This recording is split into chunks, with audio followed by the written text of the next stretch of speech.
আসসালামু আলাইকুম রহমতুল্লাহি বারাকাতুহু। তোমাদের প্রিয় উপন্যাস সঙ্গীন প্রেরণা শক্তি সুরায়া রাফা পর্ব 29।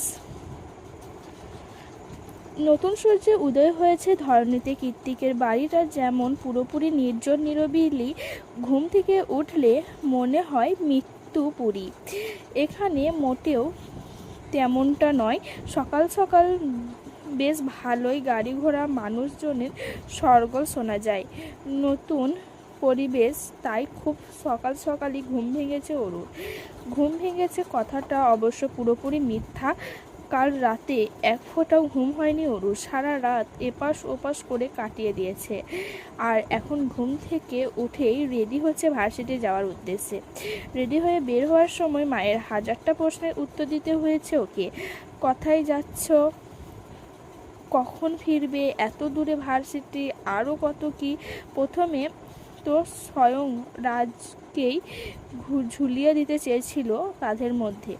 পরে অবশ্য কোনো মতে কথা কাটিয়ে বেরিয়ে এসেছে ওরু। অ্যাপার্টমেন্ট থেকে বেরিয়ে মেট্রো ধরে সোজা ভার্সিটি যাওয়া যায়, কিন্তু আজকে তো মঙ্গলবার, কৃত্তিকের ক্লাস নেই। সেটা মনে করতেই ওরু কিছু পা হাঁটে। আজ আর ভার্সিটিতে যাওয়ার ইচ্ছা নেই ওর, বরং উল্টো পথে গিয়ে ট্যাক্সি ধরে বেরিয়ে পড়ে ওর চেনা গন্তব্যের উদ্দেশ্যে। চেনা পরিচিতি অত্যাধুনিক ডুপ্লেক্স বাড়িটার সামনে দাঁড়িয়ে আছে ওরু। সকাল সকাল যে আত্মবিশ্বাস নিয়ে এখানে এসেছিল, বাড়ির মধ্যে ঢুকতে ঢুকতেই সেই আত্মবিশ্বাস কপুরেই মর্ত কেমন হওয়া হয়ে গিয়েছে। এই মুহূর্তে মুখবহরে একটুও তরল অবস্থিত নেই। শুষ্ক গলাটাকে ভেজানোর জন্য ঠান্ডা আবহাওয়ার মাঝেও হাতের তালু কেমন ঘেমে উঠেছে, পা দুটো কেমন ঝিনঝিন করছে। তবুও সকল চিন্তা ভাবনা ভয় ডর কে পিছু ঘাটিয়ে ঘরের দরজা ধীরে দিকে ধীর পায়ে এগিয়ে গেল অরুণ। প্রথমে ভেতরে গিয়ে কৃত্তিককে কি বলবে না বলবে সেই কথাগুলো হাজারবার প্র্যাকটিস করে নিয়েছে দরজার বাইরে দাঁড়িয়েই। অতঃপর পাসওয়ার্ড টিপে সোজা বাসার মধ্যে হলরুমে প্রবেশ করার সঙ্গে সঙ্গে অন্ধকার চোখ দুটো কুঁচকে এলো অরুণ। দেখলো বরাবরের মতো ঘরময় অন্ধকার করে কানে মস্ত বড় হেডফোন লাগিয়ে কাউচে অধশোয়া হয়ে বসে বাইক রাইডিং গেম খেলছে কৃত্তিক। অরুকে না দেখে ওপাশ থেকে তার গমে আওয়াজ ভেসে এলো, কি চাই? অরু কাঁধে ঝুলানো চামড়ার ব্যাগটা হাত দিয়ে খুঁড়তে খুঁড়তে বলল, ডোরাকে নিতে এসেছি। তৎক্ষণাৎ কানের হেডফোন খুলে পেছনে তাকিয়ে কৃত্তিক দাঁত কাটমটিয়ে বলল, ডোরা কি তোর বাপের কেনা সম্পত্তি যে চাইলেই নিয়ে যাবি? অরু মিনমিনিয়ে বলল, ডোরা আমার মেয়ে, ও আমার সাথে থাকবে। কৃত্তিক ভুরুকুঁচকে বলল, আমাকে কি তোর বিড়াল মনে হয়? আমি কেন বিড়ালে বাচ্চা জন্ম দিতে যাব শুনি? অরু মাথা তুলে বলল, আপনাকে তো কিছু বলিনি, মুখে মুখে তর্ক করছিস। কাছে আয়। দিনের বেলাতেও পুরো বাড়ি রাত হয়ে আছে। অরু একটা শুষ্ক ঢোক গিলে শুধালো, কাছে এলে কি করবেন? আমার যা খুশি তাই করব। এখন চুপচাপ কাছে আসবি, নাকি আমি উঠে টেনে হিঁচড়ে থাপ্পড় দিয়ে কাছে টেনে আনবো? সেটা তোর ইচ্ছা, ডিপেন্ডস অন ইউ। এই বলে আবারও পেছনে ঘুরল কৃত্তিক। অরুর অজানা এক বিশ্বাস, কৃত্তিক ওকে কাছে গেলে কিছুই বলবে না। সেই বিশ্বাস থেকেই পা টিপে টিপে কৃত্তিকের কাছে এগিয়ে গেল অরু। ওপাশ দিয়ে দাঁড়াতেই কৃত্তিক পুনরায় হুকুম করলো, পাশে বস। অরু তাই করলো। চুপচাপ কৃত্তিকের থেকে দূরত্ব বজায় রেখে পাশে গিয়ে বসলো। অরু বসেছে কি বসেনি, তৎক্ষণাৎ ওর কোলের ওপর মাথা দিয়ে শটান শুয়ে পড়ল কৃত্তিক। কৃত্তিকের এমন আকর্ষণ কাণ্ডে অরু নড়াচড়া বন্ধ হয়ে গেল। এতক্ষণ ধরে ছোট্ট মেদহীন পেটটা শ্বাস প্রশ্বাসের তালে তালে যে ওঠানামা করত, সেটাও পুরোপুরি বন্ধ। অরু এমন স্ট্যাচু হয়ে আছে দেখে কৃত্তিক চোখ খুলে ওর মুখের দিকে তাকিয়ে বলল, কী রে, শ্বাস করছিস না কেন? মরে যাবি তো? করছি। কৃত্তিক পুনরায় চোখ বন্ধ করে ওর হাতটা মাথায় রেখে বলল, কাল সারা রাত ঘুমাতে পারিনি, মাথা ব্যথা করছে, এখন ঘুমাবো। যতক্ষণ ঘুমাবো হাত যাতে মাথা থেকে না নড়ে। কৃত্তিকের কথায় ওরও খুব বেশি অস্বস্তি হলো না। ওর মাথায় আলতো হাত বুলিয়ে দিতে দিতে ওরও ঠোঁট টিপে হেসে মিনমিনে বলল, কাল রাতে যা পাগলামি করেছেন তাতে মাথা ব্যথা হওয়ারই কথা। ওরুর হাতের স্নিগ্ধ স্পর্শে কৃত্তিক ঘুমের দেশে পাড়ি জামাতে জামাতে হাঁকছে স্বরে বলল, ওরু কৃত্তিক এবার উপর হয়ে শুয়ে বলল, তুই পুরোপুরি আমার হয়ে যা, বিলিভ মি, আমি তোকে মাথায় করে রাখবো, একটুও বকবো না, একটুও মারবো না। কৃত্তিকের করা অস্পষ্ট স্বীকারোক্তি আদৌ ওরু শুনেছে কি শুনেনি কে জানে। মায়ের মাথায় বিলি কেটে তেল মালিশ করে দিয়ে মাকে ঘুম পাড়িয়ে মাত্রই রুমে এসেছে অনু। রুমে আসা মাত্রই অনু দেখতে পায় ভাইব্রেট মোডে থাকা ফোনটা সেই তখন থেকে কেঁপে কেঁপে উঠেছে। অনু এগিয়ে গিয়ে ফোন কানে তুলতেই প্রত্যয় অসহায় সুরে বলল, তোমাকে দেখতে ইচ্ছা করছে অনু। অনু মৃদু হেসে বলল, কি করে দেখবেন, এখন তো আর হসপিটালে যেতে হয় না, ক্যাফেজের জবটাও মায়ের ভয়ে ছেড়ে দিয়েছি, মা এসব একদম পছন্দ করেন না। প্রত্যয় তত্ত্ব হয়ে বলল, আমি তোমাকে দেখতে চাই, ব্যাস, কীভাবে দেখা করবে সেটা আমি জানি না। অনু একটু ভেবে বলল, দেখি গ্রোসারির কথা বলে বের হতে পারি কি না, পারলে জানাবো আপনাকে, হয়তো সাথে করে ওরুকেও ধরিয়ে দেবে মা। প্রত্যয় হেসে জবাব দিল, নো প্রবলেম। মনে মনে বলল, ভাইকে ম্যানেজ করে নিয়ে আসতে পারলে ওরু মোটা অটোমেটিক ম্যানেজ। সারাদিন পার করে গোধূলি লগ্নে ঘুম ভাঙল কৃত্তিকের। আড়মোড়া ভেঙে চোখ খুলেই চোখের সামনে ভেসে উঠল ঘুমন্ত এক মায়াপরী স্নিগ্ধ মুখশ্রী। এটা অরু, কৃত্তিকের ব্যক্তিগত অরু, যে এই মুহূর্তে কৃত্তিকের মাথাটা কোলে নিয়ে কাউচে হেলান দিয়ে গুটিসুটি মেরে ঘুমাচ্ছে।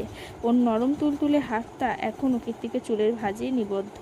আজকাল অরুর একটু একটু অন্তঃসম্পন্ন বেশ খুশি কৃত্তিক। অরুকে দেখে দেখেই কৃত্তিকের ঠোঁট দুটো প্রসারিত হলো আন্তরিকতা জড়ানো হাসিতে। পরক্ষণেই হাতের কবজিতে এঁটে থাকা ঘড়িতে এক নজর চোখ বুলিয়ে উঠে বসে কৃত্তিক। অন্য পাশ থেকে একটা পাতলা ফিনফিনে চাদর এনে অরুর গায়ে জড়িয়ে দিয়ে সোজা চলে যায় দোতলায়। অরুর যখন ঘুম ভাঙে তখন সন্ধ্যা প্রায়। কোনো মতে ঘুম ঘুম চোখে উঠে বসে, চারিদিক পর্যবেক্ষণ করে আটকে ওঠে অরু। হাত দিয়ে জিভ কেটে তাড়াহুড়ো করে উঠতে উঠতে বলে, এই রে, আমার তো ফিরতে হবে, কখন ঘুমিয়ে পড়লাম আমি। উঠে দাঁড়িয়ে হাতের ঘড়িতে সময় দেখতে দেখতেই অরুর চোখ যায় কিচেনের কাউন্টারের দিকে। সেখানে বসে বসে কফি পান করছে কৃত্তিক। তার পরনে লেদার জ্যাকেট আর ব্ল্যাক ডেনিম, পাশের স্টুলে হেলমেট রাখা, দেখে বোঝা যাচ্ছে বাইক নিয়ে বের হবে। সে সকালে এসে এমন সন্ধ্যা বাঁধিয়ে ফেলবে ভাবতে পারেনি অরু। এই মুহূর্তে মায়ের করা হাজারটা প্রশ্নের ভয়ে ততস্থ হয়ে গিয়েছে ও। তাই কোনো কিছু না ভেবেই দ্রুত এগিয়ে গিয়ে পেছন থেকে কৃত্তিকের জামা টেনে ধরে কাঁদো কাঁদো সুরে অরু বলল, সন্ধ্যা হয়ে গিয়েছে তো, বাসায় কীভাবে ফিরবো? কৃত্তিক নির্লিপ্ত কণ্ঠে জবাব দেয়, হবে না, থেকে যা, মজা করবেন না, আমাকে যেতে হবে, মা আছে তো। অরুর বাড়ি ফিরতে ফিরতে বিকেল গড়িয়ে সন্ধ্যা রাতে গিয়ে ঠেকেছে। অনু আজ আর ফিরবে না, সে মায়ের কাছেই থাকবে। অরুও ফিরতে চায়নি, অনু জোর করেই পাঠিয়ে দিয়েছে ওকে, বলেছে একটা রাতই তো, তারপর থেকে তো সবাই একসাথে থাকবে ওরা, এখন কষ্ট করে হসপিটালে থাকার প্রয়োজন নেই। অরু মনটা এবার অরুকে নিজের থেকে হারিয়ে বলল, কথাটা বারণ করছে আমার কাছে আসবে না, ঘরে ধরবি না, কথা শুনিস না কেন? হলরুমে কৃত্তিকের কথা অরু তেতে উঠে ঝাল দিয়ে বলল, দেখে কেন বারণ করছেন? আমার শরীরে কি নোংরা লেগে আছে? মানুষটা সারাদিন উঠে দাঁড়িয়ে আনন্দের মাঝে যার কথা হুটহাট মনে পড়েছে, এটা কেবল বারবার মনে হয়েছে কোথায় সে করেই কাউচের উপর গা ছড়িয়ে গলার আওয়াজে খানিকটা টেবিলের উপর রেখে উঁচু করে এক নজর কৃত্তিকের দৃষ্টি পরোক্ষ করে ওর কামড় এগিয়ে আসা তালে তালে পেছাতে পানে নিবদ্ধ। কৃত্তিকের মুখের দিক থেকে কি চোখ সরিয়ে অরু দৃষ্টিপাত করে কৃত্তিক বাঁকা হেসে বলল, এভাবে পিছিয়ে যাচ্ছে কোয়ার্টার প্যান্ট পরে আছে। জবাব দিল, আপনি যার দরুন ফর্সা লোম পা দুটো স্বামীকে এতটা ভয় পেলে হবে? কৃত্তিকের মুখে স্বামী শব্দটা শোনার সঙ্গে সঙ্গে ওরু পিঠ গিয়ে ঠেকলো কাছের বাঁধা অংশগুলো। কৃত্তিক ধীর পায়ে এমন খুব কাছে এগিয়ে অবস্থা দেখে একটানে ঘুরিয়ে দিল। হৃদয় কেঁপে উঠবে, অথচ এখনো কাছের দেওয়ালের সাথে ভাবলেশহীন হয়ে রক্ত নিয়ে বসে আছে জালে ক্রমাগত ওঠানামা করছে ওর ছোট্ট নারীদের বলে, তোর জন্যই ওয়েট করছি, রেশমের মতো লম্বা করে দে। পিঠ থেকে সরিয়ে ঘাড়ের পাশে পা দুটো পর্যবেক্ষণ করে একটা দীর্ঘশ্বাস ছেড়ে এগিয়ে এসে ফুল বানিয়ে নিশ্চয়ই বাইক থেকে পড়ে গিয়েছেন। লম্বা দু হাত দিয়ে নিজের চুলগুলো ব্যাকরাস করে বলল, ঠিকই ধরেছিস। ফার্স্টের বক্স জামার গলার আঙুল দিয়ে ঢিলে হয়ে গেছে, দেখিয়ে দিল। ওরু নিজের পাশটা রেখে বলল, লাবু নিয়ে আসছি, দরুন এই যাব হয়ে গেছে। এই যাব কীর্তিকে কোনো এক অদৃশ্য শক্তি একবার এসেছে উঠে কথা বলার বামে কখন যে ঘুমিয়ে গিয়েছিল টের পায়নি শরীরের তরণে তরণে কুণ্ডলী পাকিয়ে ওঠা নারী সত্তার কাছে হেরে গিয়ে অন্ধকার ছিল, কাচের দেওয়ালে দেখার উপায় দাঁড়িয়ে আছে অরূপ। ওই জন্যই তো এক গোল্লা ফার্স্টের চোখে অরূপ ফর্সা হাঁপিয়ে উঠেছে অরূপ। পৃষ্ঠদেহে কোথাও খুঁজে না পেয়ে একটানে কীর্তিকে জামা কাপড় দিয়ে কবাট খুলে ফেললো ধরে কবাডি ড্রয়ার পিঠের মাঝ বরাবর ফার্স্টের বক্স দিয়ে ঘাড় সেটাকে স্পর্শ করার আগে ওদের মাঝে দেখতে পায় সুন্দর কারুকাজ করা কাঠের বক্স।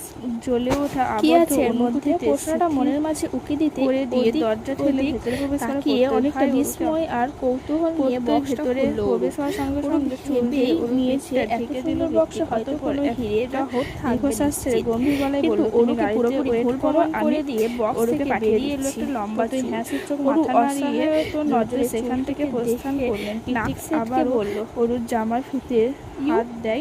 এবার অরু পরক্ষণেই ওই চুলটাকে নিয়ে নিচে গিয়ে বলল, কি করছে? মিলিয়ে ওর বলল, আরে এটা যে আবার আমার বলে কিছু করবো না, কালো জাদু পেছনের জাদু করেন না লাগিয়ে দিত না, লেট হয়ে যাচ্ছে। ভেসে আসা কীর্তিকে ঝাঁঝালো মাথা নাড়িয়ে উঠলো, ঘুরে কোনো মতে জিনিস জায়গায় রেখে ফার্স্টের বক্স নিয়ে সহজে নেমে গেল নিচ তলায়। তারপর ওর আপাতত দৌড়ে এসে বলার মতো বসে পড়লো গোলগাল দুটো অন্যদিক ঘুরে হয়ে মনে হচ্ছে এবারই এতদিন ধরে এবাড়িতে আছিস, এখনো একটা ফাঁসে গেছে সে বক্স খুঁজতে এতুলে আর কীর্তিকে চোখের দিকে যাওয়ার সাহস হলো না ওর। কোনো মতে ব্যাগটা হাতে নিয়ে দৌড়ে বেরিয়ে গেল বাড়ি থেকে। তারপর সোজা গাড়ির মধ্যে উড়ু বেরিয়ে যেতেই দৌড়ে কীর্তিকে পায়ের কাছে এসে হিমু লাগিয়ে দিয়েছে। কীর্তিক দৌড়াতে দেখে উপহাস করে হেসে বলল, তোর মার্কিন তোকে না নিয়ে চলে গেল। অরুণ নিশ্চুপ বসে বসে পায়ে হাত চালাচ্ছে দেখে কি করে বলল, কি ভাবছিস? শহরে ছোট ছোট হাত দিয়ে রাতকে রাত অন টাইম ব্যান্ডেজ গুলো লাগাতে বলল, ভাবছি আজকে যা বলার বলুন, আমি তো কাল চলেই যাচ্ছি।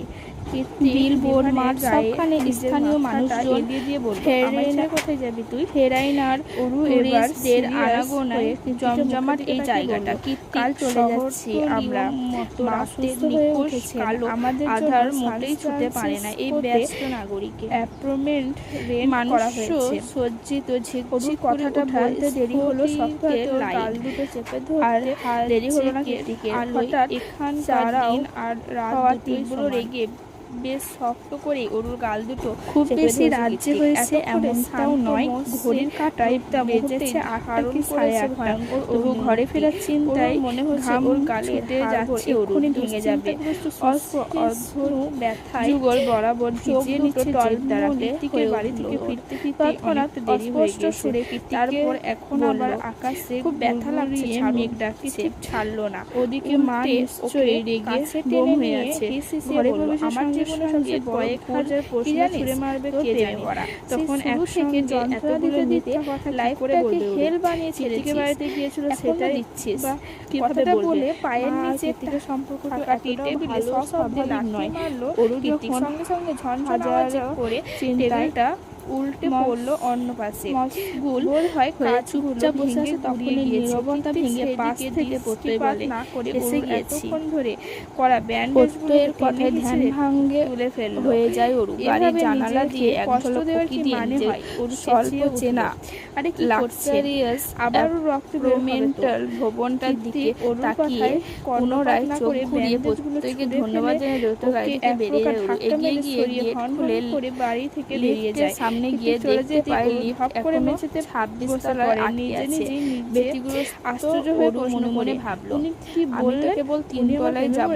এই লিফটে কোথায় অপেক্ষা করার চেয়ে বরং সিঁড়ি দিয়ে এক দৌড়ে চলে যাওয়াই উত্তম।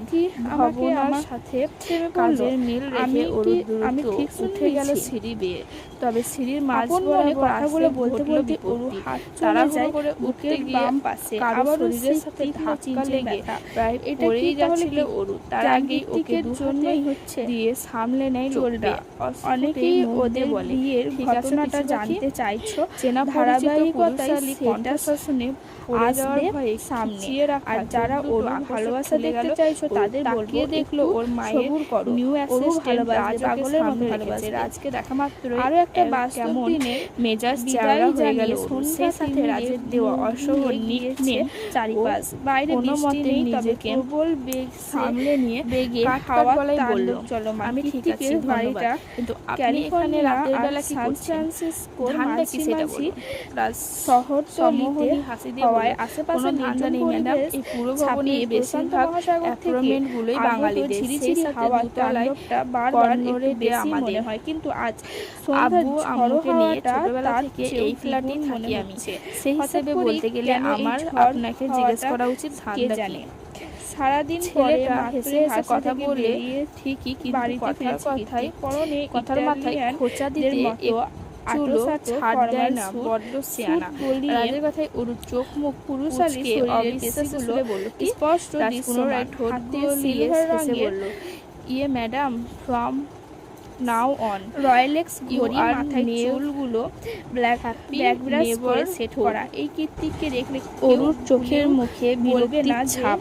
সে ছন্ন ছাড়া বেপরোয়ার কপালটা সে কখন বাইক রাইড করেছে, যার কাছে নিজ জীবনে 2 পয়সা মায়াটুকু না ছাই। ওর ভেতরে মায়া এখন থেকে এই যেটুকু কার্টুনটাকে সারাক্ষণ সহ করতে হবে। কি দেখেছে এই ভবনে বাতাসের মাঝেই কীর্তিক গ্যারেজে গাড়ি পার্ক করে সোজা ঢুকে গিয়েছে রাজার কথায় মাথা নাড়িয়ে সিঁড়ি ভেঙে উপরে যেতে বিরক্তি সুরে বলল, অন্ধকারে ছেয়ে আছে, কোনো মানুষের আওয়াজ নেই, তারা আছে একটা অযথা কথা না পেঁচিয়ে যে কাজে যাচ্ছিলেন সেখানে যান। সকালেই তো কীর্তিক বাড়িতে দেখে গিয়েছে। ওরু চলে যেতেই রাজ কোথায় কয়েকদিন চলে গেছে বলল, মস্তিষ্কের ভেতরে একের পর হামলা দিতে একরকম দানা হন্তদন্ত হয়ে বাসার ভেতরে প্রবেশ করলো। ভাবতে গিয়ে তখনও ড্রয়িং এ বসা ছিল, আরো ভেতরে খানিকটা হাঁপাতে হাঁপাতে কার দাঁত গিয়ে করে অনুদাতের সাথে মা কোথায় দ্রুত পায়ে এগিয়ে গিয়ে সুইচ বোর্ড চেপে হলরুমে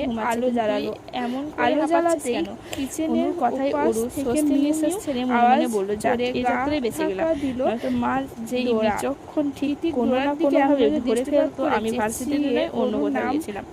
ওকে চুপ হয়ে থাকতে দেখে অনুঘুরে নিচে নাম, নয়তো আমি কি হয়েছে গল্প আজকাল হুটহাট স্ট্যাচু দোতলার ঘরে থাকায় আওয়াজ যেন হারিয়ে যাস। ওরুও হন্তদন্ত হয়ে নেমে এলো না। সত্যি করে বল। ওরু হাত দিয়ে মাছি তাড়ানোর মতো করে বলল, আরে দোতলায় গিয়ে কোনো কাহিনী নেই, দেরি হয়ে গিয়েছে তাই রুমে ঢোকা মাত্রই ছিলাম বন্ধ করে যাই একটু পানি যা ভেবেছিল তাই। ওকে না নিজে জানিয়ে বাড়ি থেকে যাওয়া শ্বাস প্রশ্বাসে খানিকটা সামাল দিয়ে এখন আর ডাইনিং টেবিলে অবস্থিত এগিয়ে গিয়ে পানি পান করছিল। হয়তো সেটাকে পেছনে এসে দাঁড়িয়ে অনু বলে করে রাখতো কীর্তিক, এই তোর জামার ক্ষেত্রে এমন জিদ হিংস্রতা সব মারা ছাপিয়ে ভেতরটা তীব্র এটা বলিস না যে জামার কীর্তিককে না জানিয়ে চলে গেল। কি করে পারলো? সারা ভার্সিটি ঘুরে বেরিয়েছি, পরে গিয়ে কথা শেষ করে অনেকটা অক্টোহাসিতে ফেটে বাতাস ভরে নিয়ে চোখের মতো নিজের পিছনে হাত দিয়ে আবার মনে পড়ে যায় এটা কীর্তিকের কাজ নেই। তখন পায়ের ওর জামার ফিতেটা টান মেরে আওয়াজ খুলে ফেলেছিল, তারপর নিজেই বেঁধে দিয়েছিল। কিন্তু এইভাবে এই মুহূর্তে জামার পুরো বাড়িটা লাগায় লজ্জা সংকোচ বিরক্তি নিয়ে সংমিশ্রণ কেন যেন দম বন্ধ হয়ে আসছে এখানে। শরীরের মাঝে কুণ্ডলী পাকিয়ে ওঠা তীব্র অস্থিরতা দমাতে একে একে কোট এখনো শরীরটা কেমন কম্পিত হয়ে ওঠে অজানা শিহরণে। ওদিকে আজ আবারও বহুদিন না পারার অযোগ্যতায় কৃত্তিকের ওপর রাগও লাগছে, হানা দিয়েছে মস্তিষ্কে। মনে হচ্ছে একধারে দম বন্ধ করার পরিস্থিতিতে বেঁচে থাকা চেয়ে মূর্খতা এড়াতে কোনো মতে অনুকে অনেক দিনের রুমে চলে যায়। চিকিৎসার প্রভাবে আগে চলে যাচ্ছে ভালো আছে, তাই আপাতত নিজেকে সামলে বলে এই যে পিছিয়ে এসব কুচিন্তা ভাবনাগুলোকে পারলে আমাকে বলি চাইও কেমন, এই আমি লাগিয়ে দেবো এক তবুও এমন নেওয়ার উপায় নেই, তাহলে কি করা যায়? সম্মান খোয়াস না, অতঃপর কিছু একটা ভেবে পেছনে থেকে নেমে আসে কীর্তিক, নাচে গিয়ে বাইক তুলে বলল চাবি আর হেলমেট নিয়ে বেরিয়ে পড়ে অসহায় বা এক অজানা গন্ধ। আবারও ভেতরে কষ্ট করে আটকে রাখা হাসিটা জিনসিন কোনো ফ্ল্যাট নয়, অরুদের জন্য রেন্ট করা হয়েছে বিলাসবহুল এক ঢুকতে মিনমিনিয়ে অ্যাপার্টমেন্টাল ভবন। অরুদের অ্যাপার্টমেন্ট নয়, প্রফেসর জেকের ভবনে তিনতলায় অবস্থিত। আজমেরি শেখ হার্টের রোগী, তাই খুব বেশি উপরে নেওয়া হয়নি বাসাটা। সন্ধ্যা থেকে সব কিছু গোছগাছ করতে করতে প্রায় রাত হয়ে গিয়েছে অনেক। ওরা তিনজন ছাড়াও আজমেরি শেখের নতুন অ্যাসিস্ট্যান্ট রাজ আছে হাতে হাতে, অনেকটা সাহায্য করছে সব কিছুতে। ছেলেটা বাঙালি, দেখতে শুনতেও বাঙালিদের মতোই শ্যামবর্ণের, স্বভাব চরিত্র মোটেও গুরুগম্ভীর নয়, কথায় কথায় হাসে, অন্যকেও হাসায়। আজমেরি শেখের মতো বিচক্ষণ মহিলাও তার কথায় হাসতে বাধ্য হয়। রাজকে পেয়ে অনু অনেকটা নিশ্চিন্ত, ছেলেটা মায়ের ভালোই খেয়াল রাখতে পারবে, সেটা চোখ বন্ধ করে বলে দেওয়া যায়। রাজ প্রথমেই এসে যে কাজটা করেছে, অরূপকে নিকনেম দিয়ে দিয়েছে পিচি পাখি। রাজের এমন লুতুপুতু ডাকে অরূপ বেশ বিভ্রান্ত। তাছাড়া সে পিচিটা কোথায়? একটা বিবাহিত মেয়েকে পিচি বলে, আশ্চর্য। অরু যখন হিজিবিজি ভাবতে দাঁড়িয়ে থেকে রাজের কর্মকাণ্ড পরোক্ষ করছিল, তখনই ওর পাশে এসে দাঁড়ায় অনু, কাঁধের ওপর কুনুই ঠেকিয়ে বলে, ছেলেটা বেশ স্মার্ট, কি বলিস? আসার পর থেকেই কেমন সবাইকে মাতিয়ে রেখেছে। অরু মুখ ভেঙিয়ে বলে, স্মার্ট না ছাই, আমাকে বলে কিনা পিচি পাখি। তুই বল আপা, আমাকে কি পিচি মনে হয়? অনু অরুর কথাই চাটি মেরে বলল, বোকা মেয়ে, তুই আমাদের মধ্যে সবার ছোট, তাই আদর করে পিচি বলেছে, এতে গাল ফুলানোর কি আছে? অরু অনুকে সরিয়ে দিয়ে বলে, ও তুই বুঝবি না আপা, মন ভালো নেই, দূরে যা। এখানে না বোঝার কি হলো? আজীব। অনু আর কথা না বাড়িয়ে ঠোঁট উল্টে বিড়বিড় করতে করতে কিচেনের দিকে চলে যায়। অনু যেতেই রাজ অরুর দিকে ঘুরে তাকিয়ে বলে, এই যে পিচি পাখি, দাঁড়িয়ে না থেকে একটু হেল্প করলেও তো পারো, একা হাতে এতগুলো ওয়ালবোর্ড লাগানো যায়? রাজের কথায় অরু তেতে উঠে মুখ ঝামটি দিয়ে অরুকে রুমে যেতে যেতে বলল, পারবো না, করলে করুন, না করলে ভাগুন। অরু চলে যেতেই রাজ মুচকি হেসে বলে, হাউ কিউট। রুমে এসে লাইট নিভিয়ে বিছানায় গা এলিয়ে দিল অরু উদাস উদাস লাগছে খুব। কালকে তৈরি হওয়া বুকের মাঝে চিনচিন ব্যথাটা এখন তীব্রকার রূপ ধারণ করেছে। ঘুমানোর আশায় চোখ দুটো বন্ধ করলেই একটা অসম্ভব সুদর্শন রাগি মুখ এসে হানা দিচ্ছে চোখের পাতায়। কি চাইছে? কেন ঘুমাতে দিচ্ছে না? কেনই বা বুকের বাঁ পাশের তীব্র ব্যথার কারণ হয়ে দাঁড়িয়েছে? কৃতিকের কথা ভাবতে গিয়েই অরু আকস্মাৎ মনে পড়ে যায় ডোরার কথা। এখন অরু নেই, কীর্তি নির্ঘাত ডোরাকে বাড়ি থেকে বের করে দেবে। না, ডোরার কথা চিন্তা করে অরু শোয়া থেকে উঠে বসলো। মনে মনে ঠিক করলো কাল ভার্সিটি হয়ে কীর্তিকের বাড়িতে গিয়ে ডোরাকে যত দ্রুত সম্ভব নিয়ে আসতে হবে। কিন্তু রাতেই বা কখন শেষ হবে, আর আগামীকালই বা কখনই আসবে?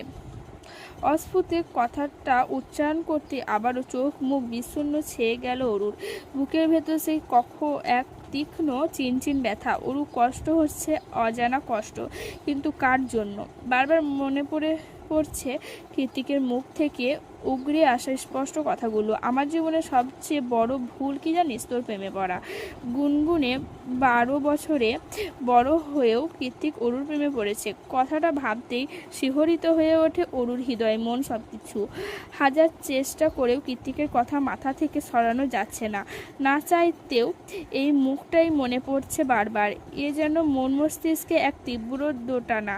আর ভালো লাগছে না। এই উদাসীনতা, মনটা যে কি চাইছে নিজেও জানে না অরু। ওই জন্যই তো কৃতিককে না জানিয়ে চুপি চুপি চলে আসা। নয়তো কৃতিক সবার সামনে জিদের বসে কি না কি করে বসতো কে জানে। কৃতিককে নিয়ে অহেতুক ভাবতে ভাবতে অরুর চোখ যায় রুমের পাশে টানা বারান্দার দিকে। অরু ভাবলো একবার বারান্দায় গিয়ে দাঁড়াবে, তাহলে যদি ভেতরে কষ্ট কষ্ট ভাবটা একটু কমে আসে। যেই ভাবা সেই কাজ। একটুখানি স্বস্তির আশায় এগিয়ে গিয়ে কাজ ঠেলে বারান্দায় গিয়ে দাঁড়িয়ে পড়ল অরু। সঙ্গে সঙ্গে এক রাস দমকা হাওয়া এসে চোখ মুখ আছড়ে পড়লো ওর। এই রুমের বারান্দাটা ভবনের একেবারে পিছন দিকে। পিছনের রাস্তাটাও নির্জন। সোডিয়ামের মৃদুর আলো ব্যতীত খুব বেশি আলো এখানে নেই। মানুষজনের আনাগোনাও তাই বেশ কম, যাকে বলে নিরিবিলি পরিবেশ। নিরিবিলি পরিবেশের সাথে আজ বাইরে তীব্র বাতাসে তাণ্ডব নৃত্য করছে। কি জানি কীর্তি কি করছে। মনের মাঝে প্রশ্নটা উকে দিতেই উরু মিনমিনিয়ে বলল, কি আর করবে, হয় কানে হেডফোন গুঁজে ডার্ক রোম্যান্টিক অডিও বুক শুনছে, নয়তো বাইক নিয়ে রাইডে বেরিয়েছে। বোরিং লোক একটা। বিড়বিড়িয়ে কথাটা বলে হাত দিয়ে বারান্দার কার্নিসে ভর করে মাথা নুইয়ে সোজা নিচের দিকে চাইলো ওর। নিচে যাওয়ার সঙ্গে সঙ্গে মাথা ঘুরে উঠল ওর।